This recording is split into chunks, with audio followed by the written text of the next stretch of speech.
N6PGQ, testing tone. Good tone, NR6H.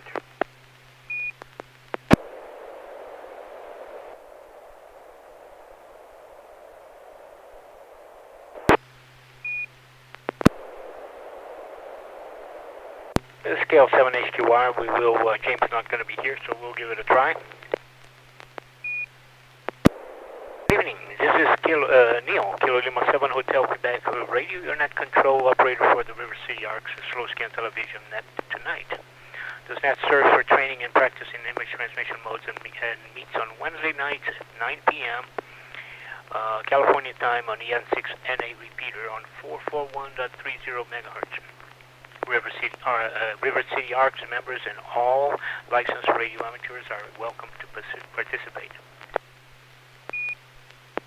If you wish to join the net or need to make a call at any time, please announce your call sign between transmissions and the net control will acknowledge you. In case of an emergency, you need the repeater, please contact the net control by saying break break. Double break signifies emergency traffic. The net will stand by for you until the emergency is terminated or the traffic is moved to another frequency. Stations who wish to check in are asked to respond with their full call sign using the recognized ITU phonetic alphabet and their name. Also, it'd be nice to know the location. I will recognize each station before continuing. The station who wishes to check in at the net, please come on now. November Romeo 6 Hotel, this is Anders in Folsom. November 6, Papa Golf, Quebec, Bob in North Roseville. 6 Hotel, next. November 6, Papa Golf, Quebec, Bob in North Roseville. N6PGQ, good evening, Bob. Thank you for being here. Alpha India 6 Delta Golf, Joel in Florin. Hello, Joel. Nice to have you. Anybody else?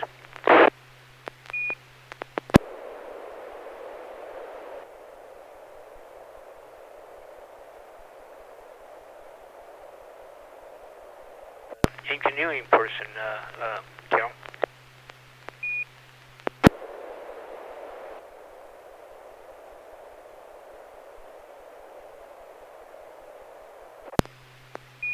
Roger. Carol, are you going to be sending pictures tonight or just monitoring?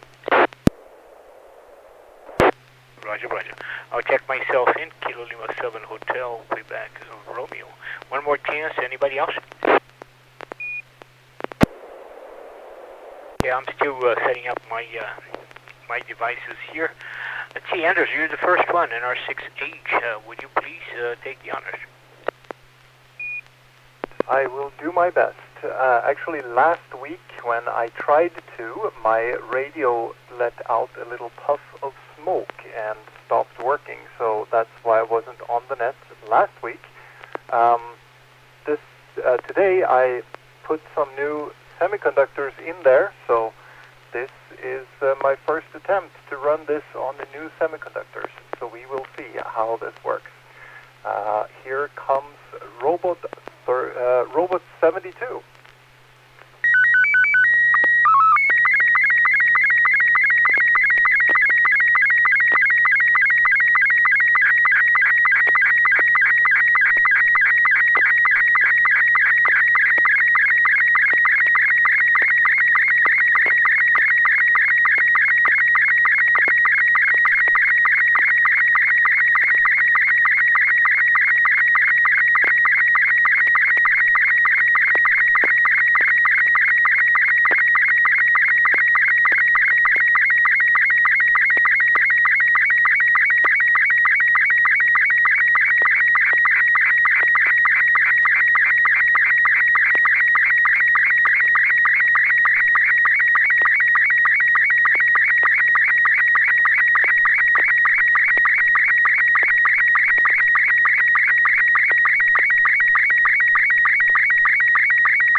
This is Scale 7 HQR.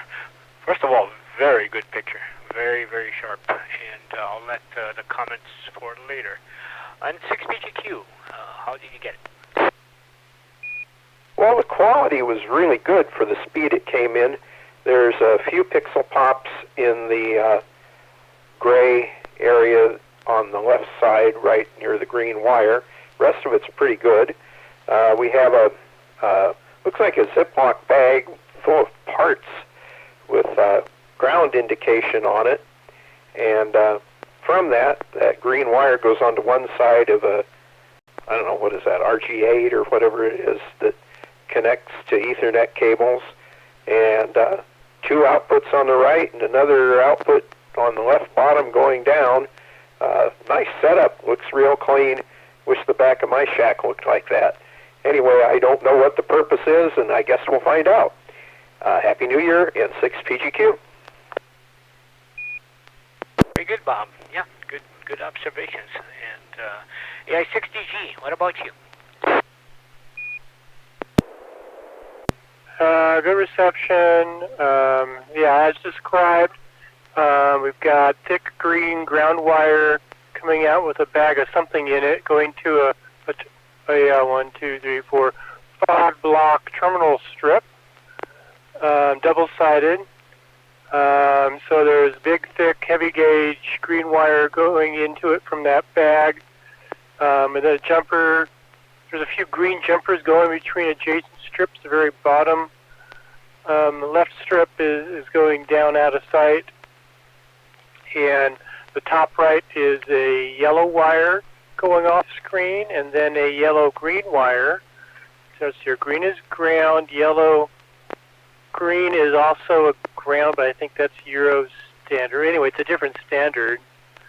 On the right it says, fixed it, big exclamation with a big thumbs up, happy 2023, N6NA SSTV Net, DENR6H, and then something that's got trimmed off on the bottom.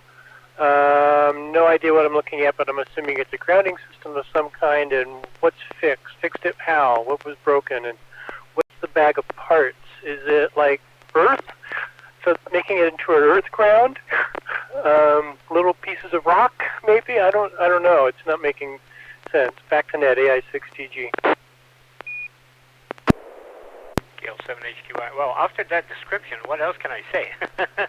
You very thoroughly described the whole thing. I thought there were kind of some rocks on that little Ziploc bag there on the earth. Also, I noticed that below the NR6H, there seems to be some other lettering in there or something that had been cut off the picture. But I'm very curious. I have nothing else that I can add after Joe's description. So let's go back to NR6H. Please review the solution to the puzzle. Well, I'm not brilliant enough to come up with this solution here. This is obviously earth ground in that little baggie there, a little piece of earth in the baggie. So this is somebody's solution to earth ground. I think it's brilliant. I don't know why I never thought of this. So, but the important thing is that it appears that my radio fix worked. So I'm very happy about that. Thanks, guys, and thanks for running the net, Neil. And R6H, back to net. Scale 7HQR. Yeah, the only question I have, I agree with the earth and the ground there. It's kind of hard to put a 6-foot or 8-foot ground rod in that thing. Well, apparently you don't need it. Ziploc is fine. Clearly, I mean, it's in earth ground, so I'm sure this will do something. I'll gonna try it for my next track build, I think, and R6H. Yeah, Roger. Yeah, with our return to the moon, possibly in the next few years, I'm trying to find out how are they going to get an earth ground out of the stations over there. Anyway, N6PGQ, it's your turn, my friend. Please go ahead, KL7HQR and the net.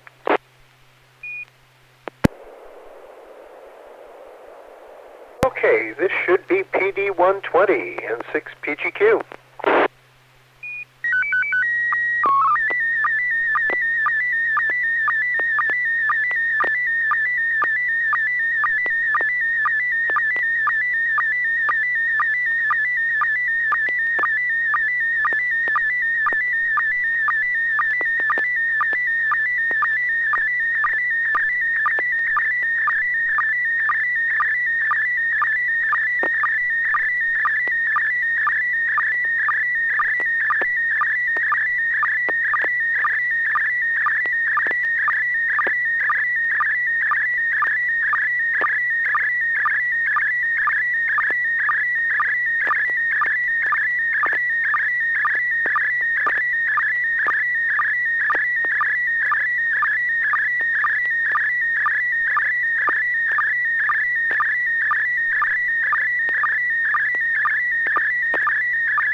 KL7HQR and SSTV Net for N6NA.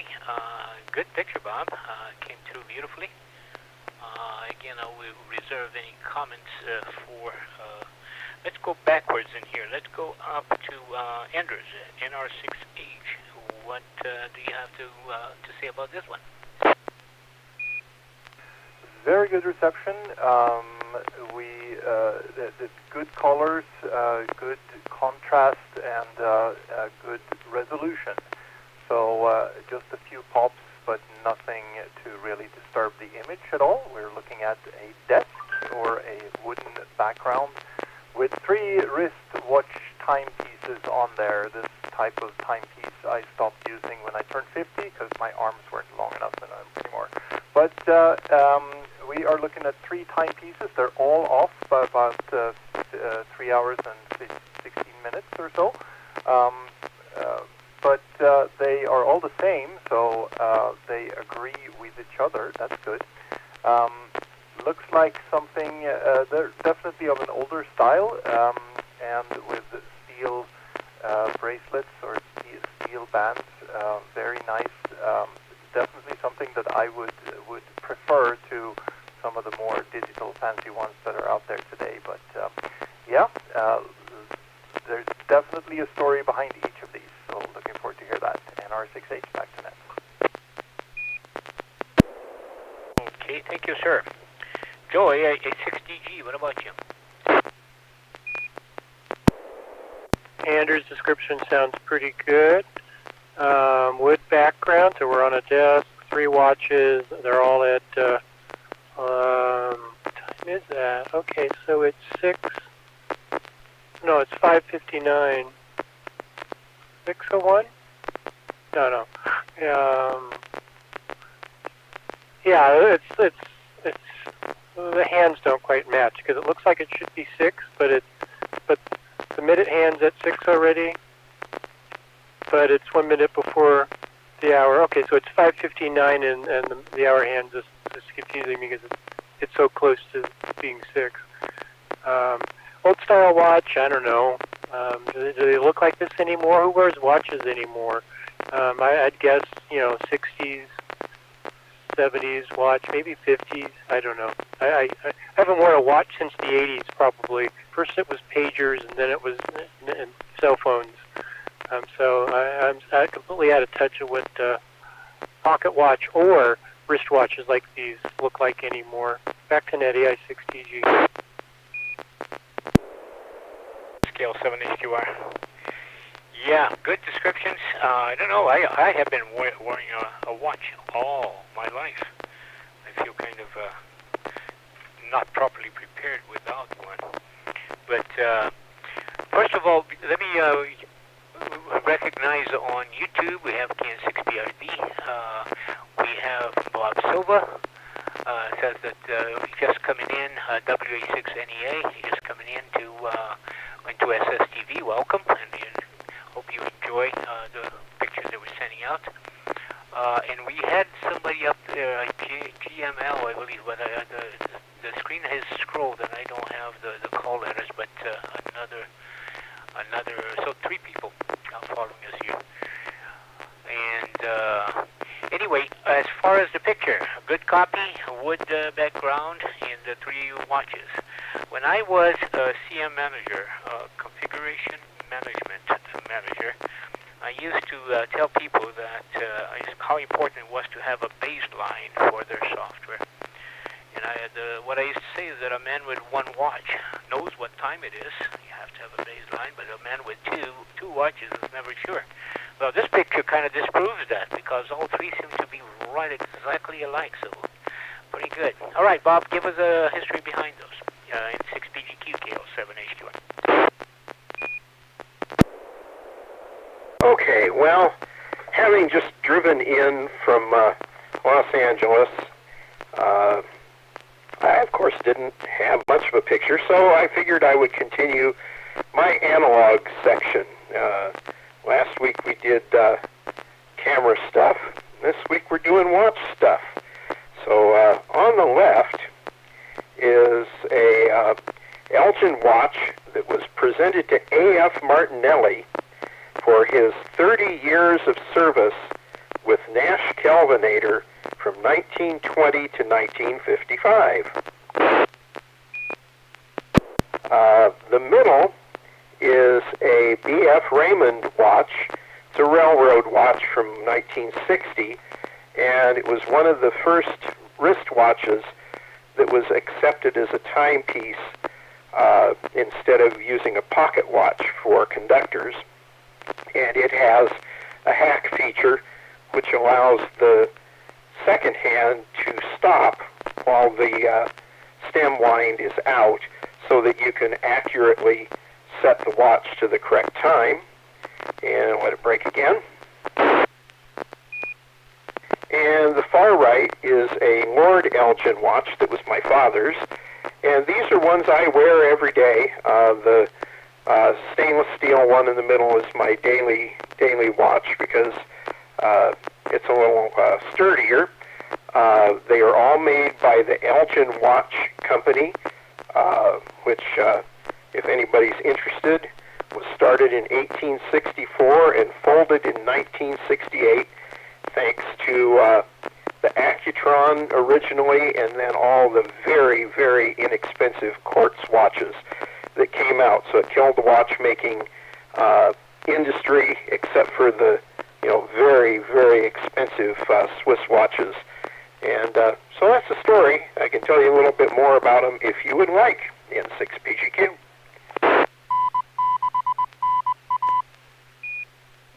Scale 7 HQR. Thank you, Bob. It looks like you have quite a collection there. So they're not just regular everyday watches. Anybody has any questions or any comments for Bob's history? Well, how come you came over that watch to the left then? You said it was. Did you buy it specifically because of its history, or how did you come over the one to the left, NR6H? Well, there's a very good watch repairman in Eugene, Oregon, and every time I drive through there, I get him to recondition the watches, give them a cleaning and retexturizing and all that kind of stuff, and new crown on it in case I've scratched it. And he had that one in his case, and it was at an attractive price. The price of gold was fairly low. These are all, well, the ones on the outside are gold watches. They aren't gold filled. And so I bought it because I liked it. And I gave the people at my employ a very bad time because all they ever give you is this nice little card saying congratulations on your service and your retirement. And I told them that I needed a gold watch and that even Nash Kelvinator would give you a gold watch after working for the company. What a comment. Any other questions? I'm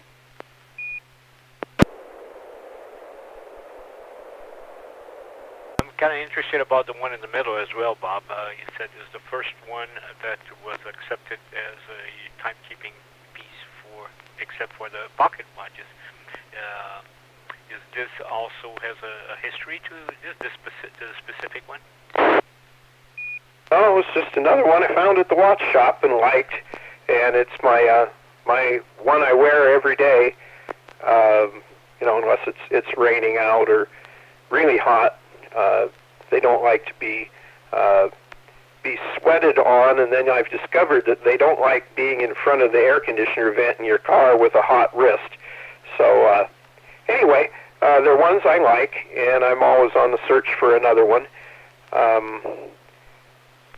The thing I was also going to mention is the railroad folks would have a clock in the station that the telegraphers would send a time signal, and they would all set the clocks in the station so that the conductors could set their watches and make sure the trains ran on time. But then we all remember dialing 767-8900, or in your area you might have dialed popcorn to find the accurate time on the telephone. Now all you have to do is look at your iPhone, N6PGQ. Scale 7 HQR. Yeah, I remember the popcorn. When I came to California in 1965 from Brazil, the first thing I thought it was interesting that you could get the time of the day by dialing popcorn. I don't think they connect too well with the iPads or with the iPhones. But fantastic, nice collection there, Bob. Thank you so much. A6DG, it's your turn, my friend.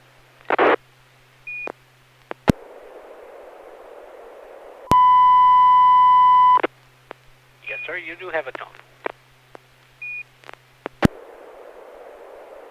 Just a moment. I'm trying to decide if I wanted this PD120 or if there's something higher resolution. Let me take a look. Just a moment.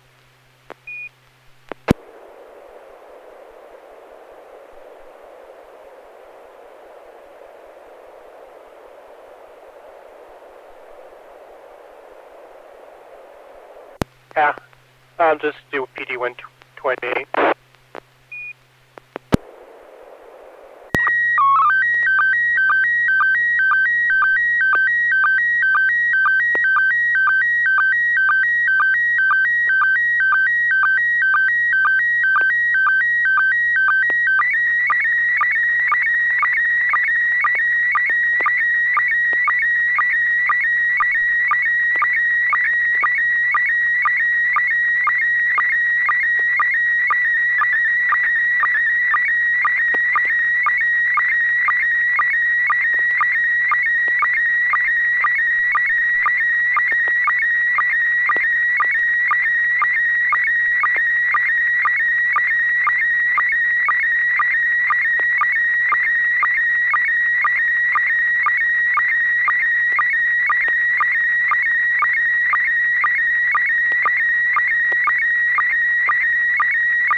Scale 7 HQR.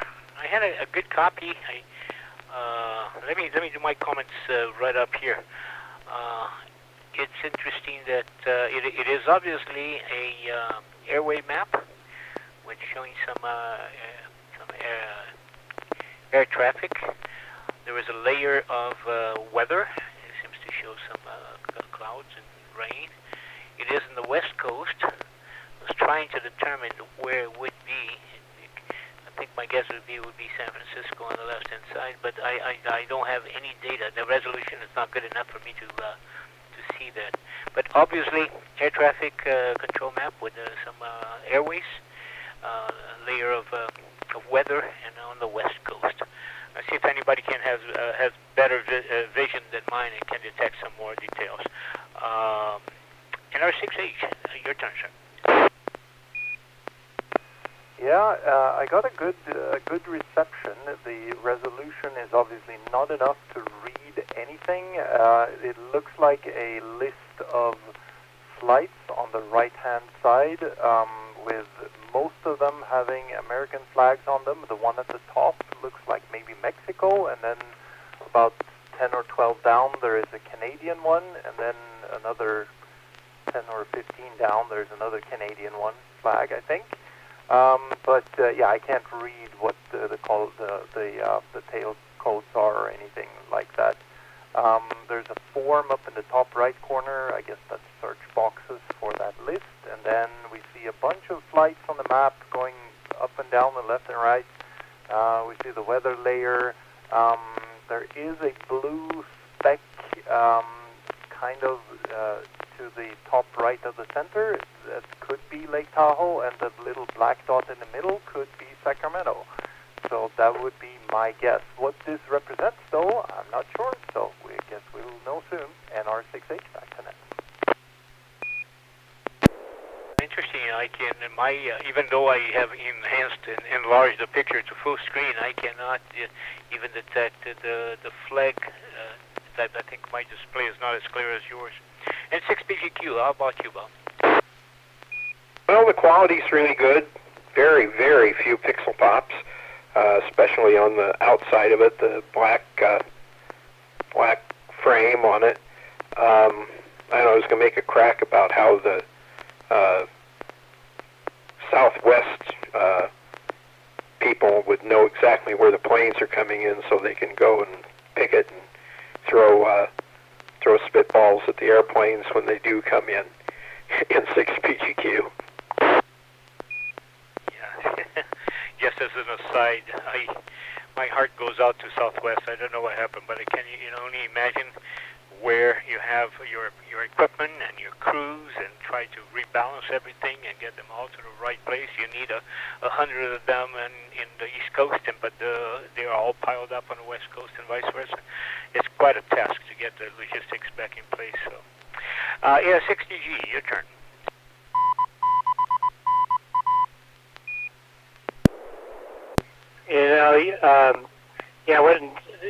Just on the, this is a screen capture of a website. I run ADSB receiver, and this is a capture of the website of what planes I was receiving just after the net started. So the dot in the center is me in Sacramento, and I just did a sort of the list on the right, which is the list of all the planes I'm receiving from, and I just see 2 Southwest planes, which doesn't sound right. So I wonder if they're still canceling massive numbers of flights. It looks like one of them is coming in from maybe Hawaii or Japan. It's way out over the ocean in an odd direction. So I can't see where it's coming from. I just see that it's probably going into the Bay Area. And then there's one that took off from the Bay Area and heading up north. But that's what on the right is a list of the planes that I'm receiving data from, ADSB data from. And you got columns of the ID, the type of plane, the squawk of the plane, altitude, ground speed, distance, and signal strength.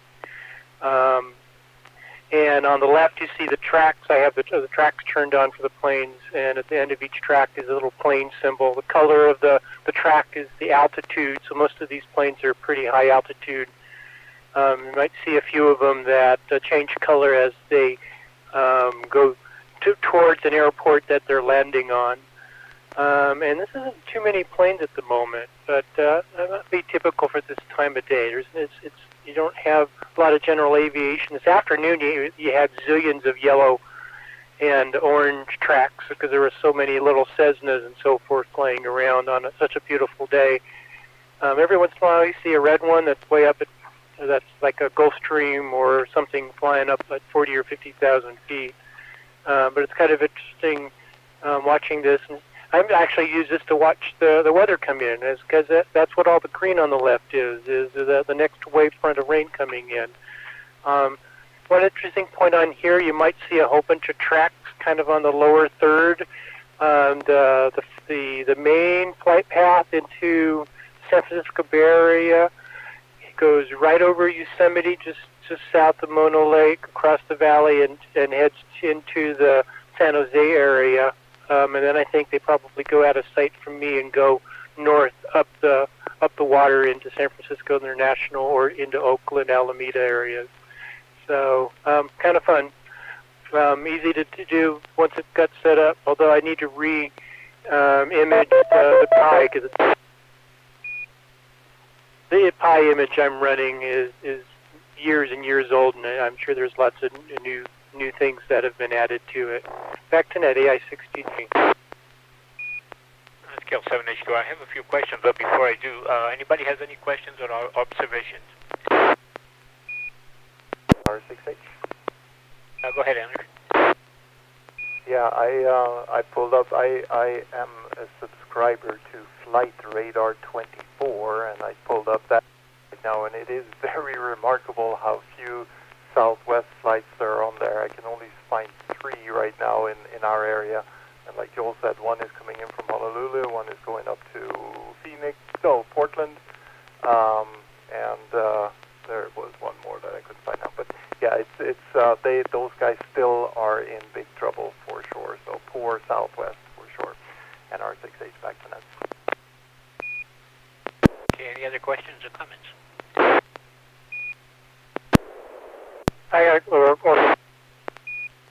Go ahead.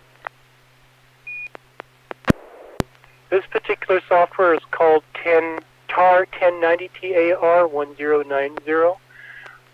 And I got the Raspberry Pi image that I'm running is from ADS-B Exchange, and I report what I receive into ADS-B Exchange. It's kind of one of the competitors to Flight Trader and some of the others. The main thing about the ADS-B Exchange is they don't, they're everything. They don't blacklist some sites or some planes. So supposedly anything that's in the air that's being received, you can go to ADS-B Exchange and see it on there. And that's it. Back to net TI6DG. Okay, one quick question, KL7HQR. Are these subs, do you have to, I think Andrews mentioned being a subscriber. Is there a cost for this, or are these tracking software that anybody could download? And as part of that, if you ever watch YouTube, there is a gentleman, his channel is called Blanco Lidio, and he is based in Auburn, and he is an airline pilot, and he flies all over the world. But every time there is an accident, he comes in with a quick 10-15 minutes evaluation, and he uses ASD to track the accident aircraft.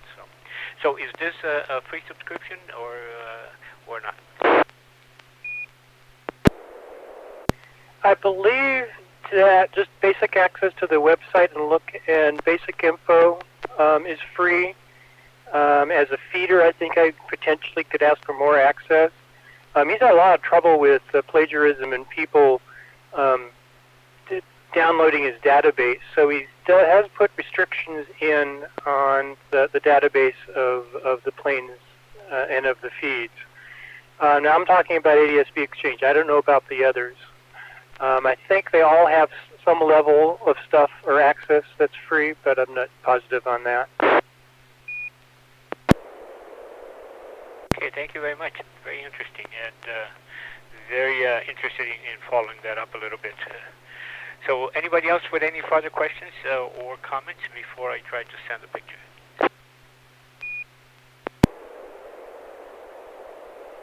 Okay, let's give it a try. And this is 3120, and for full resolutions, you may have to kind of spread the picture at full page. Let's give it a try.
well. I hope that went out to some degree.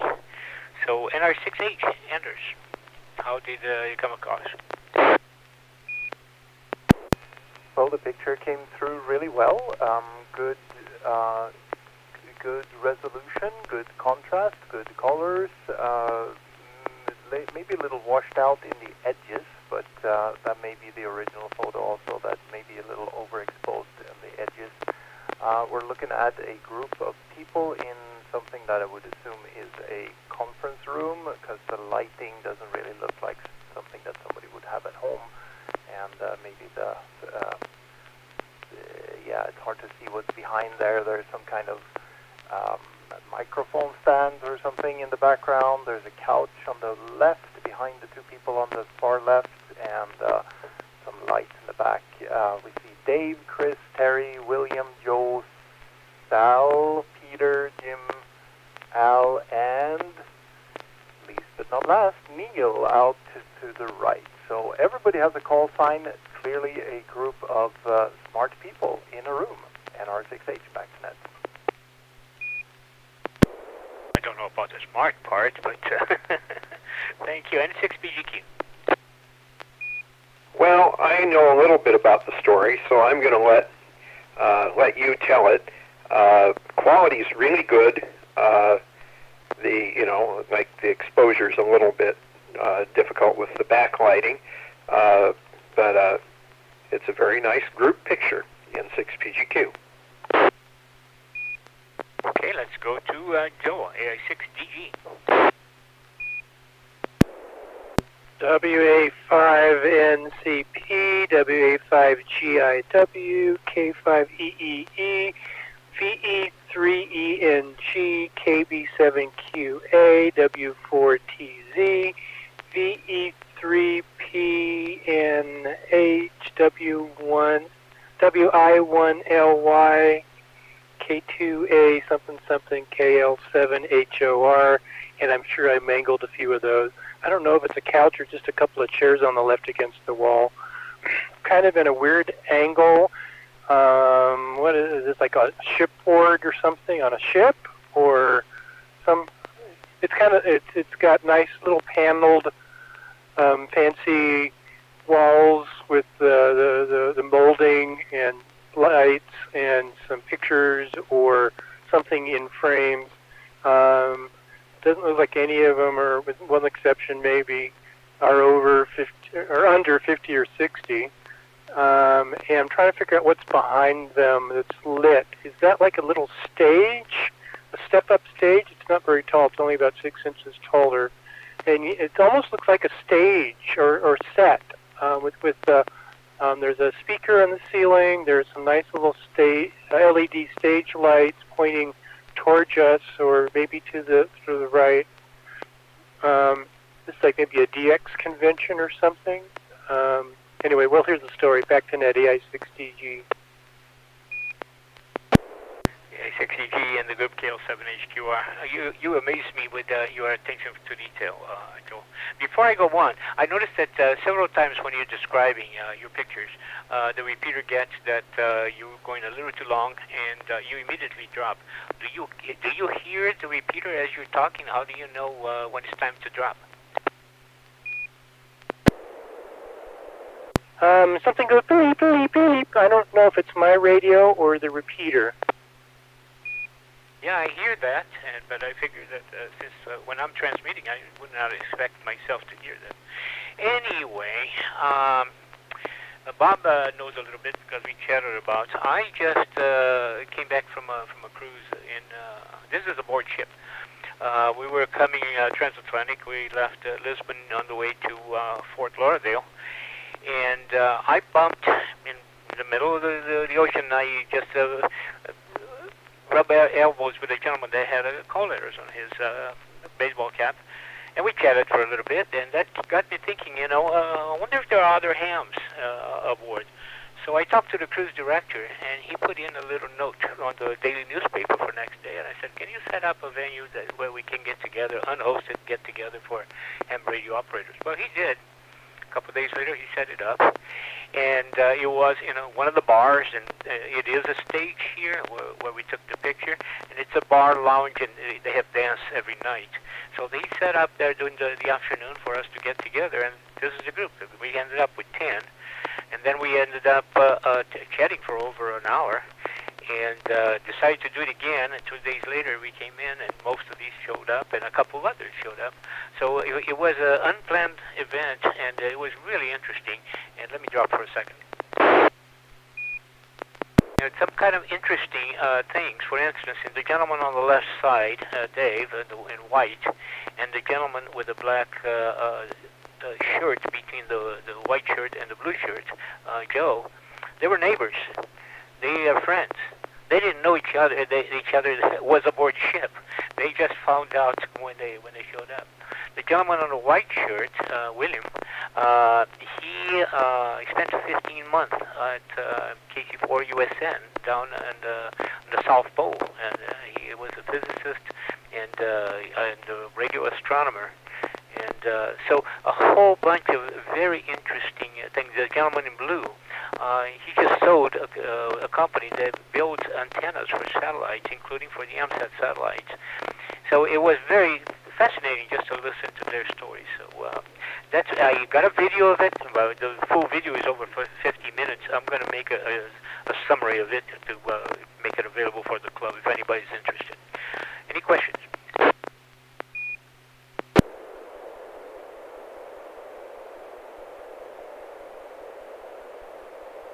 Anyway, so that was my my experience on unplanned, and I'm going to try to do that in every cruise I go now. In January we're going to go on another one, and I'll bring a lot of eyeball QSL cards, and maybe get a little bit better microphone to get some better audio, and it was kind of fun. Anybody would like to send another picture? We still have 15 minutes.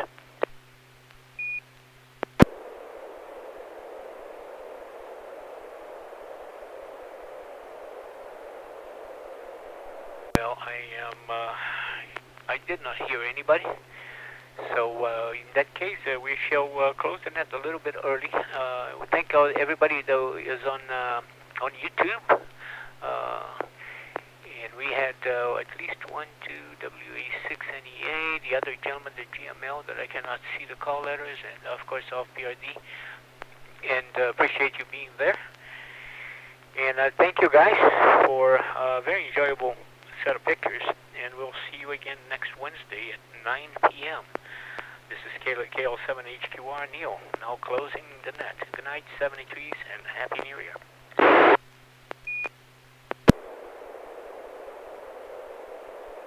Happy New Year, everybody. It's NR6A. Oh, actually, Neil, KL7HQR, are you still on? NR6H. Roger, go ahead.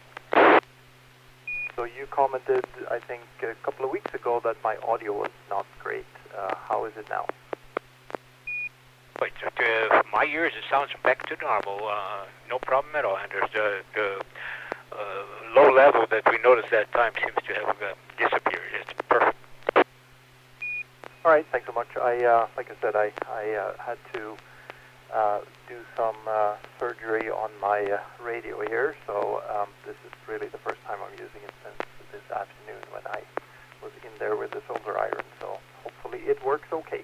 Thanks so much for that feedback. And yeah, awesome idea to reach out on the ship for hams. That's a really cool idea, and I hope that you'll find other guys next time. So sounds great. Hope you have a fantastic last few days of this year and a great start of the next one. We will talk to you soon. 73 NR6H. Yeah, KL7HQR.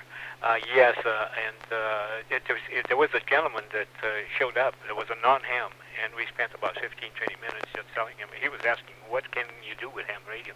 And he had his mouth open and his eyes. I didn't realize you could do that, and etc. So yeah, it sounds very good.